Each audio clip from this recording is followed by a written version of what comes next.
Bonsoir à tous, bienvenue dans le Journal de l'Afrique. Voici les titres. 3 morts et 4 blessés au Burundi. C'est le bilan de l'explosion d'une grenade dans un quartier très fréquenté de Ngozi dans le nord du pays, région natale du président, où se tient ce week-end le congrès du parti au pouvoir. L'auteur de l'incident est un militaire, lui-même décédé. On ne connaît pas encore ses motivations. Et puis nous irons au Nigeria, dans le sud du pays. Les violences entre éleveurs et agriculteurs s'intensifient dans l'état de Benue.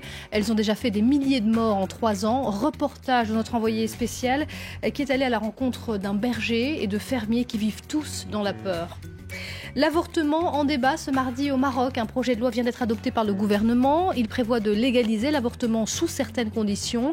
Avant son adoption par le Parlement, des associations se sont réunies pour proposer des améliorations au texte. Entre 600 et 800 avortements clandestins seraient pratiqués chaque jour au Maroc. Ce qui se passe à Ngozi est suivi de près à Bujumbura. Cette petite localité du nord du Burundi est proche de la frontière avec le Rwanda, accusée de soutenir l'insurrection. Les circonstances de l'explosion restent floues pour l'instant, mais la grenade a tué 2 civils et le militaire à l'origine de l'incident. Le récit de Nicolas Germain. L'incident a eu lieu à Ngozi, dans la province natale du président Pierre Nkurunziza. Une province qui, contrairement à d'autres régions, n'a pas connu de contestation contre sa décision l'an dernier de briguer un 3e mandat. Selon les autorités, un soldat voulait commettre un attentat. Une grenade lui a explosé dans les mains, elle a tué le militaire ainsi que 2 civils. Plusieurs personnes ont été blessées. L'explosion a eu lieu à quelques mètres d'une école. Les élèves s'apprêtaient à saluer le drapeau national vers 7h30. Et sur le parking à côté de l'école, une grenade est tombée d'une poche d'un militaire et elle a explosé. Un congrès du parti au pouvoir, le CNDD-FDD, doit se tenir ce week-end à Ngozi. Selon certaines sources, le parti va se choisir un nouveau président. Pierre Nkurunziza a été réélu à la tête de l'État une 3e fois en juillet. Mais depuis l'annonce controversée de sa candidature en avril 2015, les violences ont fait plus de 500 morts et contraint 270 000 personnes à fuir le Burundi. Au Burundi, où la crise politique prend une tournure surprenante depuis quelques semaines, une nouvelle affaire de griffonnage d'une photo du président dans des manuels scolaires vient d'être rendue publique. Plus de 230 collégiens ont à nouveau été exclus de leur école dans la commune de Guissourou, dans l'est du pays. Ils sont exclus jusqu'à ce qu'ils dénoncent le ou les coupables. Des cas similaires ont été recensés et sévèrement punis dans 2 autres écoles du pays. L'Éthiopie met en garde l'Érythrée alors que le conflit frontalier a pris officiellement fin il y a 16 ans. De violents affrontements ont fait de nombreuses victimes à leur frontière il y a 2 jours. Addis Abeba menace Asmara de la reprise d'une guerre totale. Écoutez. Nos forces armées ont déjà fini leur mission et sont retournées dans leurs casernes à l'intérieur des frontières éthiopiennes.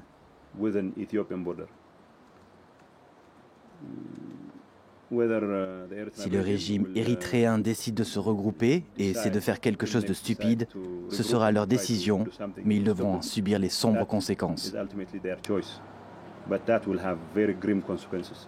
Et de son côté, Asmara accuse le régime éthiopien de donner des versions contradictoires et d'être responsable de ces violences. La lutte contre le terrorisme, une nouvelle fois au cœur de la visite du président du Niger en France. Mamadou Issoufou, dont le pays a été récemment la cible d'une violente attaque de Boko Haram dans le sud du pays, a été reçu à l'Elysée. Les menaces, répète-t-il, viennent du Nigeria, de la Libye, mais aussi du Mali. Écoutez. Nous avons également la deuxième menace qui nous vient du Mali.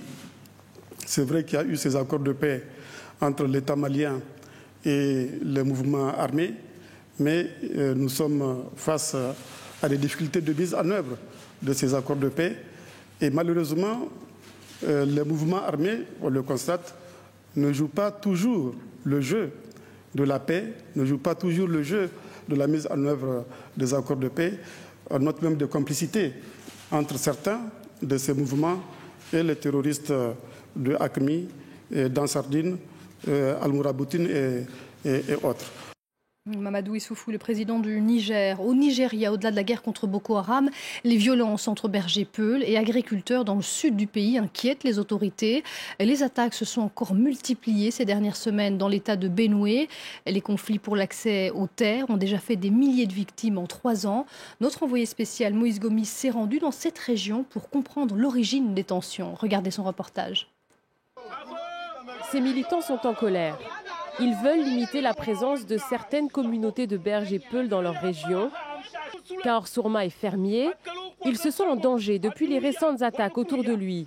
Sur ce marché, il appelle au boycott de la viande de bœuf et du lait vendu par les Peuls. Je suis contre eux s'ils détruisent ma ferme, tuent ma femme, mon fils et ma fille et occupent nos terres. Qu'ils viennent, que leur bétail mange l'herbe et puis qu'ils partent. Et surtout qu'ils ne planifient pas où est l'intention d'occuper ma terre. À 15 km de là, à Daoudou, Aladji Saminou gère une centaine de têtes de bétail. Originaire du nord du Nigeria où le climat est très sec, ce berger peul a été attiré par la verdure ici dans l'état de Benue, mais aujourd'hui il est inquiet. 2 de ses frères ont été tués il y a 3 ans et depuis quelques mois il ressent à nouveau l'hostilité des populations locales. C'est pourquoi il reste le plus souvent auprès de ses bêtes, car il craint des attaques contre son troupeau ou ses bergers. Beaucoup de fermiers sont en colère après nous, car nos troupeaux détruisent leurs champs. Mais ils doivent bien comprendre que ce n'est pas facile pour nous de contrôler nos vaches, ce ne sont que des animaux. Ces conflits entre fermiers et bergers sont une menace pour la cohésion dans l'état de Benue. Et cette situation préoccupe les autorités de ce territoire agricole, vital pour l'économie nigériane. Fermiers et bergers attendent des politiques, des solutions pour apaiser les tensions. Je pense que la prochaine étape, c'est le système d'élevage dans des ranchs. Par ce biais, nous limiterons les déplacements des nomades et notamment le saccage des champs par les bêtes. C'est ce projet pour lequel nous plaidons ici, dans l'état du Benue. Une alternative que défend aussi le gouvernement fédéral. Néanmoins, il faudra du temps pour convaincre les communautés peuls d'abandonner un mode de vie, car le nomadisme est un des piliers de leur culture. L'actualité en bref dans le reste du continent. En RDC, le médiateur togolais veut relancer le dialogue. Edem Kodjo annonce qu'il va rencontrer cette semaine l'opposition à Bruxelles, celle-là même qui a appelé la semaine dernière au départ du chef de l'État. Pouvoir et opposition ne s'entendent toujours pas sur la tenue d'un éventuel dialogue national. Les tensions montent à l'approche de la date prévue de la présidentielle qui risque d'être reportée. À Brazzaville, l'opposant Jean-Marie Michel Mokoko, ex-allié du régime, a été convoqué par la Direction générale de surveillance du territoire. Candidat malheureux à la présidentielle, il est assigné à résidence et poursuivi après la diffusion d'une vidéo remontant à 2007 dans laquelle il discute d'une apparente tentative de coup d'État. Deuxième journée d'audience mouvementée pour Oscar Pistorius. Le père de la victime, Riva Steenkamp, a témoigné en pleurs et insisté pour qu'il paye pour son crime. Le tribunal de Pretoria doit fixer cette semaine la peine du champion paralympique sud-africain déjà reconnu coupable du meurtre de son ex-petite amie. Et on va au Maroc à présent, où la légalisation de l'avortement est en marche. Un projet de réforme vient d'être adopté il y a quelques jours par le gouvernement. La balle est maintenant dans le camp du Parlement. En attendant, des membres de la société civile se sont réunis en vue d'améliorer le texte. Jean-Marie Lemaire et Margot Chevance ont assisté à ces débats à Rabat. L'article 453 du Code pénal élargit le droit à l'avortement au Maroc. Un avortement soumis sous condition dans 3 cas précis, le viol ou l'inceste, la malformation du fœtus ou encore la maladie mentale chez la mère. Aujourd'hui à Rabat, les associations se sont réunies pour décortiquer le projet de loi qui va être présenté au Parlement marocain. Parmi ces associations, celle qui lutte contre l'avortement clandestin au Maroc et son président, le docteur Shraibi, qui milite farouchement pour la légalisation de l'avortement depuis 8 ans. Je ne sais pas s'il y aura un jour légalisation totale, pourquoi pas, je l'espère, mais il va falloir que l'on travaille sur la prévention.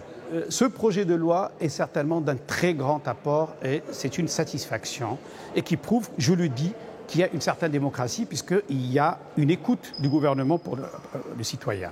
Mais ce qu'il va falloir discuter et ce qu'on voudrait, c'est que dans l'article 453, que la santé physique, psychique et sociale soit prise en compte et que l'on puisse donner alors à la citoyenne la possibilité de faire un avortement sans risque. Aujourd'hui au Maroc, entre 600 et 800 avortements clandestins sont pratiqués chaque jour. L'avortement sous condition est une première avancée pour la société marocaine. On attend désormais l'adoption de ce projet de loi par le Parlement marocain dans les prochains mois. La question du gaspillage de nourriture, on en parle beaucoup dans les pays les plus riches, mais en Afrique aussi le problème se pose et avec d'autant plus de vigueur qu'une grande partie de la population souffre de la faim. Au Ghana, par exemple, les poubelles sont pleines de richesses gaspillées. Un cuisinier a pris le problème à bras le corps. Avec son ONG, le chef recycle des surplus alimentaires au profit des plus démunis. Ben Barnier. Il a décidé de mener une guerre pas comme les autres, une guerre contre le gaspillage alimentaire. Le cuisinier ghanéen Elijah Ado et son ONG récoltent des denrées auprès d'entreprises agroalimentaires, des invendus dont la date de péremption est proche, qui sont distribués gratuitement aux plus démunis. Les failles de notre chaîne d'approvisionnement alimentaire font que 40% de la nourriture est gaspillée.